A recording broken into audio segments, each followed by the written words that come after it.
लड़कियां पागल हो रही है, कुछ चीख रही है, चिल्ला रही है, रो रही है, बहुत कुछ हो रहा है जब आप जा रहे हो। या एक्चुअली तो एक जगह रुक के ऐसे करिए। मैं बोला चल जा please start. Honestly, I remember when after Kabir Singh happened, the shift I was trying to make from television to films, Yeah. that literally got like a takeoff. I remember in 2020 when I was entering 2020 and there was no sign of the pandemic, I had 5 films in hand. Part 2 क्यों नहीं और वैसा कुछ क्यों नहीं? वो इसीलिए नहीं क्योंकि आप लोगों ने टिकट नहीं खरीदी। आप लोगों ने किसी टॉरेंट से मस्त बढ़िया रेजोल्यूशन में डाउनलोड किया और उसको घर पे बहुत प्यार दिया। और प्यार से कई चीज़ें नहीं चलती हैं, वैसी फिल्म भी सिर्फ प्यार से नहीं बनती। There is commerce in it. प्यार से सिर्फ रील बनती है। आप टिकट दंगे की खरीदेंगे तो शायद पार्ट 2 भी बन जाए। आप खरीदेंगे ही नहीं और 5 साल बाद 8 साल बाद बोलेंगे दंगे बहुत अच्छी फिल्म थी। You know, so then it doesn't make any sense. Hi guys, welcome to Filmy Beat. This is Murtaza Iqbal और आज मेरे साथ एक ऐसी मूवी के एक्टर्स है जो देखने के लिए मैं बहुत एक्साइटेड हूँ because of course the movie is directed by Bijoy Namgyal और उसमें जो एक्टर्स है वो भी बहुत टैलेंटेड। उनका काम हम सब ने पहले देखा है। When I am talking about none other than Ihaan, Nikita and Harshvardhan who are here with us today. So guys, first of all welcome to Filmi Beat. Thank you for having us. I want to start by asking this कि यार दंगे जब ये हम सुनते हैं तो of course झगड़े हमें याद आते हैं और जब ट्रेलर देखा तो पता चला कि भाई कॉलेज वाला है। कितने दंगे आप लोगों ने किए हैं कॉलेज में? जी, दंगे तो हमने नहीं किए, मैंने तो बिल्कुल नहीं किए, लेकिन कॉलेज में जो कॉलेज वाली हरकतें होती हैं वो की है। लेक्चर्स बंक किए हैं, रात रात जगे हैं, हॉस्टल से स्नीक आउट किया है, तो ये सब चीज़ें की हैं। बट दंगे नो, वायलेंस ऐसे it's not something that you do regularly. What about you both? आप लोग तो of course pitted against each other हो, तो रियल लाइफ में कभी कुछ ऐसा एक्सपीरियंस हुआ है? नहीं, बस इस फिल्म में एक्सपीरियंस करने को मिला, वही मेरी बात है। नहीं मुर्तजा जी, मुझे लग मैं तो पिछले 10 दिन से दंगे कर रहा हूँ कॉलेजेस में जाके। Yes. और मैं जाके जैसे वो सेल्समैन होते हैं जो बिल्डिंगों में घुस जाते हैं, वैसा मैं घुस के फ्लायर बांट रहा हूँ और उनको कह रहा हूँ कि भाई आके प्लीज़ देखिए, टिकट खरीदिए। देखिए मतलब लैपटॉप पे मत देखिए जी। तो वही मेरा दंगे का फॉर्म है और उस दंगे के पीछे काफ़ी प्यार है, उसके पीछे कोई वो नहीं, लड़ाई नहीं, ये और रिक्वेस्ट है कि आप लोग आके देखिए। Yes, so जैसे आपने कहा वो वीडियोस मैंने भी देखे हैं and how did this idea कैसे आया कि मैं खुद जाऊँ ऐसे लोगों से बात करूँ, प्रमोट करूँ। आई एम सीइंग लड़कियां पागल हो रही है, कुछ चीख रही है, चिल्ला रही है, रो रही है, बहुत कुछ हो रहा है जब आप जा रहे हो। या एक्चुअली तो एक जगह रुक के ऐसे करिए। मैं बोला चल जा प्लीज स्टार्ट। नहीं, दैट्स ऑनेस्टली मुझे बहुत खुश होना चाहिए उससे, but I don't know on camera ज़्यादा ऑनेस्टी गड़बड़ ना हो जाए, but it will not benefit the film and it will not benefit my co-actors and my director and my producer. That kind of love, अगर मैं personal life के लिए लालची होता तो मैं ऑलरेडी खुश हो चुका होता, बट सैडली वो मैं अपने अंदर लाना चाहूँ तो भी नहीं आ पा रहा है। मुझे हर मोड़ पे ये लग रहा है कि मेरे प्रोड्यूसर को क्या मिलेगा, इन लोगों को खुशी मिल रही है मुझसे मिलके, बट मेरे प्रोड्यूसर को क्या मिलेगा इससे। तीसरी इसके ऑफिस में हम बैठे हैं, तीसरी मेरी फिल्म है उनके साथ, मिरांडा ब्रदर्स जो संजय गुप्ता सर ने डायरेक्ट करी, तारा वर्सेस बिलाल, उसके बाद ये वो लोग बार बार मुझे इसके बाद बुला तो नहीं अब तक, थैंक्स टू गॉड, लेकिन वो तभी बुलाएंगे जब उनका ये प्यार टिकट्स में दिखेगा। मेरे साथ जो 2 लोग बैठे हैं, सेल्फ मेड लोग बैठे हुए हैं, बहुत डिसिप्लिन है। जो एक्टर की डेफिनेशन आपने सुनी होगी 10-20 साल पहले, उसमें से इनके अंदर एक भी क्वालिटी नहीं है। वो जो परसेप्शन है एक्टर का, उसमें से एक भी क्वालिटी नहीं है। ये कोई नई ही ब्रीड है। ये लोग इतना फोकस करते हैं काम पे, सालों साल तक मेंटेन करना, तपस्या की तरह ही है। ऐसा नहीं कि 1-2 दिन काम किया। और निकिता को मैंने अपने डाइट पे, अपने कैरेक्टर पे, बाल, लुक, एवरीथिंग मैंने पूरे जर्नी में दूर से देखा है, ऑब्जर्व किया पूरी शिद्दत से। इहान ने सबको सरप्राइज किया है और अपना बेस्ट दिया है। इस पहली फिल्म में भी बेस्ट दिया था और हर बार वो कुछ नया करते हैं और वो दिखता भी है स्क्रीन पे बहुत अच्छा। मेरे दोस्त कह रहे हैं यार वो बहुत अच्छा लग रहा है, इट्स लुकिंग रियली सॉलिड। तो ये वो ब्रीड है लेकिन इनको भी तब जस्टिफिकेशन मिलेगी जब वो सारा प्यार जो आप देख रहे हो वीडियोस में वो टिकट्स में अगर उनको मिलेगा टाइम आके देखने के लिए, क्योंकि अगर वो डाउनलोड करेंगे ना तो फिर वो यही है कि हमारी जर्नी थोड़ी लंबी होती जाएगी और कुछ नहीं है। हम लोग रुकेंगे नहीं, जर्नी खिंचती चली जाएगी, थोड़ी लंबी हो जाएगी, तो उन्हीं के हाथ में है। करेक्ट, यू नो बिकॉज दंगे के साथ और भी है जो तमिल वर्जन है, तो आप लोग ये सबको बोला नहीं कि भानु को तो ले ही रहे हो, हम लोग को भी तमिल वर्जन में ले लो, हम लोग कर लेंगे। यू तो have done a lot of Telugu films, तो बोलोगे सिर्फ तमिल भी ट्राई कर ही लूंगा। वाज देयर एनी वे कि अपनी बात की कि हमें भी ले लो तमिल में ही? You know, actually, initially when Bijoy sir had spoken to me, he had spoken to me for Tamil and Hindi both. And we had done a little test also, where मैंने ऐसे गोड के तमिल की लाइनें याद की थी to do that. I still have it on my phone. But I think now it kind of makes sense to me. Also, I realized this when we were shooting the film. क्योंकि जो इस पूरी picture का जो shoot था वो बिल्कुल आसान नहीं था. The kind of hours that we had, the kind of schedules that were going on, and the kind of scenes that we had. So this was a call that Bijoy sir took very close to the shooting schedule. That because Tamil is not my language, I would have had to really struggle to do it, and I don't think I had that kind of space, time, and atmosphere to kind of take my time to do justice to that character. So this was his call where he said that no, you stick to Hindi and we'll get somebody for Tamil. Right. What about you, Boda? But I remember when he spoke to me, he was very clear he wanted Harshvardhan. By then, Ihan hadn't been casted, and he'd already casted the Tamil actors. So ये इसका reason क्या है वो उन्हीं को पता होगा. But it was also probably because he wanted to justice to both the languages, is what I believe. I feel Bijoy sir वो इंसान ही नहीं है जिनको अगर आप इजी रास्ता दिखा दो तो वो रास्ता ले लें।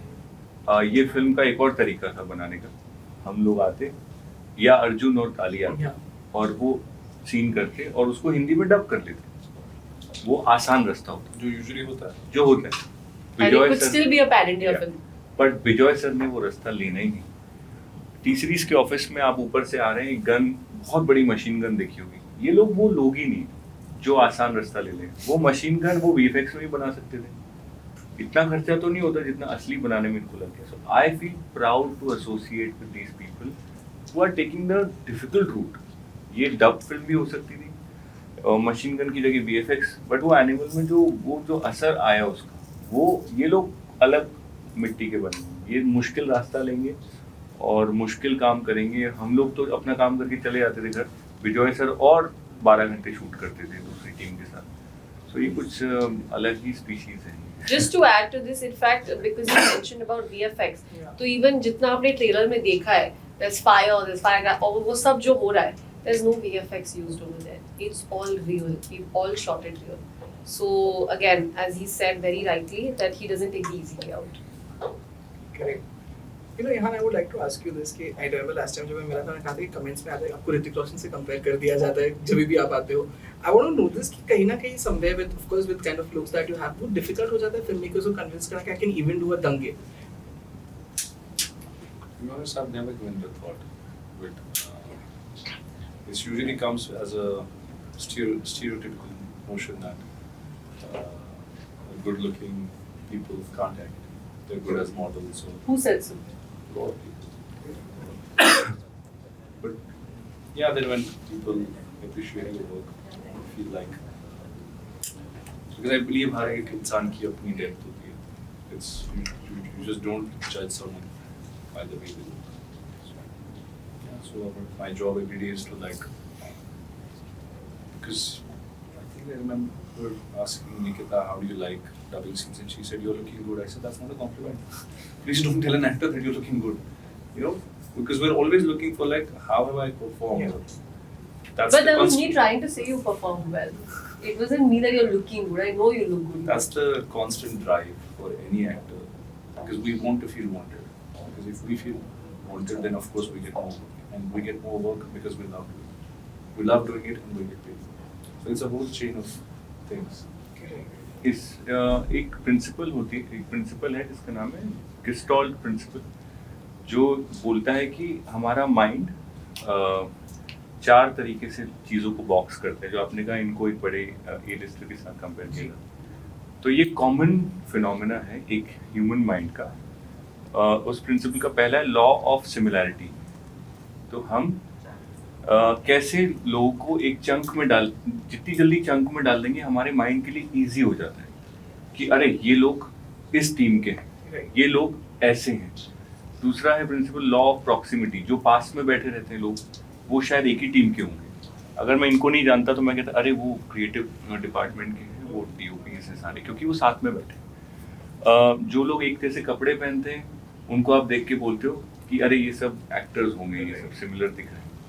एक फिर होता है थियरी, उसमें लॉ ऑफ कंप्लीशन होता है। जैसे वो अगर आप WWF का लोगो देखेंगे, जो पैंडा है वो कंप्लीट नहीं है, बट हमारा माइंड उसे कंप्लीट करता है। तो जो इहान के साथ शुरुआत में हुआ है वो एक लेजी थिंकिंग का नतीजा है। Bijoy Nambiar doesn't fall in that. He doesn't fall in these traps. वो कभी भी इजी तरीके से आपको परसीव नहीं करेंगे। आप जैसे बैठे हो, आप जैसे बात कर रहे हो, वो आपको ऐसा नहीं देखेंगे जैसे सब देखते हैं, वो आपको एक अलग तरीके से देखेंगे। तो उनको कोई कन्विंसिंग की जरूरत नहीं पड़ी कि इहान कैन डू दंगे as well as he can do another kind of film. So that's always depending on the filmmaker, and I give a lot of credit to the filmmaker who do a fresh casting. क्योंकि lazy casting करना बहुत आसान होता है कि देखा और बोल दिया अरे ये तो, अभी आपको देख के लगता है कि ये तो क्यूट चॉकलेट बॉय है, बट क्या पता कि आप भयंकर एक साइकोपैथ का रोल भी कर दो, या you can play a detective, you never know. So lazy casting नहीं करनी चाहिए, and that's where the good directors come in picture. Yeah, well said. लेकिन I would like to ask you, when of course 2019 में Kabir Singh I, a very small role, but I think somehow on the other hand you became talk of the town with that small role. That time you were being called the national king, I remember. Yeah. How life changed after that? I mean, of course, unfortunately, life changed after that. सबको pandemic आ गया, वो तो सबको पता है. That was actually the drawback in my career. because I think we all expected that she is the next big thing. No, because honestly, I remember when after Kabir Singh happened, the shift I was trying to make from television to films, that literally got like a takeoff. And I remember in 2020, when I was entering 2020 and there was no sign of the pandemic, I had 5 films in hand. And unfortunately, out of those 5 films, 2 went straight to OTT, which was supposed to come out in the theatres. 1 got delayed by 2 years. 2 got shelved.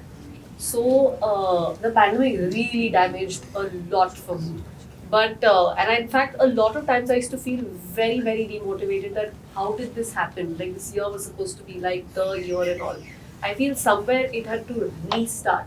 Everything had to restart for me. The entire pace went entirely slow because I was looking at a year where I would have so many releases, and I know when you have lots of releases, you have hope from at least something that's going to work. But I mean, that's not what we are here for, to give up in life. And kept my hopes up, still kept working, still been doing what I was doing earlier. And I'm hoping that now, of course, things will get better. Before I wrap up this Q&A, I want to ask you one thing, Harshavin. Till now, people remember you for Sanam Teri Kasam. I mean, if you go on the comment section of Dange also, people are saying that, Sanam Teri Kasam ki yaad aa gayi, he can do Sanam Teri Kasam, he can do a Dange also. How does that feel? I think 8 years of that movie, but still people remember you ki Sanam Teri Kasam wala actor hai. How does that feel? The flyer, I'm going to give you one of the flyers that I'm carrying it. Okay. उसमें मोटे-मोटे अक्षरों में लिखा है that you missed watching Sanam Teri Kasam in theaters. Yeah. And that is why Part 2 never got made. तो my reason is not कि मैं जाके खुद से कभी नहीं बोलूँगा किसी को, क्योंकि आप मुझे कुछ जब पूछोगे तभी मैं उसका जवाब दूँगा, है ना। जैसे ये इंटरव्यू में हुआ, आपने सबको डायरेक्ट किया एक सवाल, तो मेरी तरफ जब सवाल आता है कि Part 2 क्यों नहीं और वैसा कुछ क्यों नहीं, वो इसीलिए नहीं क्योंकि आप लोगों ने टिकट नहीं खरीदी, आप लोगों ने किसी टॉरेंट से मस्त बढ़िया रेजोल्यूशन में डाउनलोड किया और उसको घर पे बहुत प्यार दिया, बहुत प्यार। लेकिन प्यार से फिल्म नहीं बनती, जैसे प्यार से कई चीज़ें नहीं चलती हैं, वैसी फिल्म भी सिर्फ प्यार से नहीं बन सकती। There is commerce in it. प्यार से सिर्फ रील बनती है क्योंकि वो फ्री में बनती है फिल्म बनाने में बहुत एफर्ट जाता है और बहुत सारा कॉमर्स जाता है, बहुत प्लानिंग जाती है। मैं वही लोगों को भी पूछ रहा था कि आपको रील बनाने में कितना टाइम लगता है। 3-4 घंटे लग जाते हैं लोगों को एडिट वेडिट करने में और मेकअप वेकअप लाइटिंग। सोचिए आप एक रील बनाने में उनको 3-4 घंटे लग गए। एक फिल्म बनाना उससे 1 करोड़ गुना ज़्यादा एलैबोरेट होता है, तो उसमें कितना वक्त और कितना पैसा, कितने एफर्ट लगते हैं। तो सनम तेरी कसम 8 साल हो गए, ग्रेट। बट 8 साल हो गए, पार्ट 2 नहीं आया, उसका रीजन आप ही के हाथ में है। I don't want to blame anyone, but reason आपके हाथ में। आप टिकट दंगे की खरीदेंगे तो शायद पार्ट 2 भी बन जाए। आप खरीदेंगे ही नहीं और 5 साल बाद 8 साल बाद बोलेंगे दंगे बहुत अच्छी फिल्म थी, you know, so then it doesn't make any sense. Imagine, I just want to give this example, if you have opened a restaurant और आपका आपने सारा पैसा डाल दिया उसमें और आपके रेस्टोरेंट में पीछे से किचन से खाना चोरी हो और लोग खा और सामने से काउंटर पे आके आपको बोल रहे हैं सर क्या खाना है आपका, हाउ विल यू फील? आप गल्ला खोल के देखोगे इसमें तो पैसा आया ही नहीं। सो और रेस्टोरेंट बंद हो गया, फिर आपको रास्ते में मिल रहे हैं 8 साल बाद, कह रहे हैं सर आपके रेस्टोरेंट में क्या खाना था। अब कैसा लगेगा आपको? खुशी भी होगी, दुख भी होगा कि भाई अच्छा लगा था तो खा लेते। तो दुख भी उतना ही होता है, तो इट्स अ मिक्स्ड फीलिंग।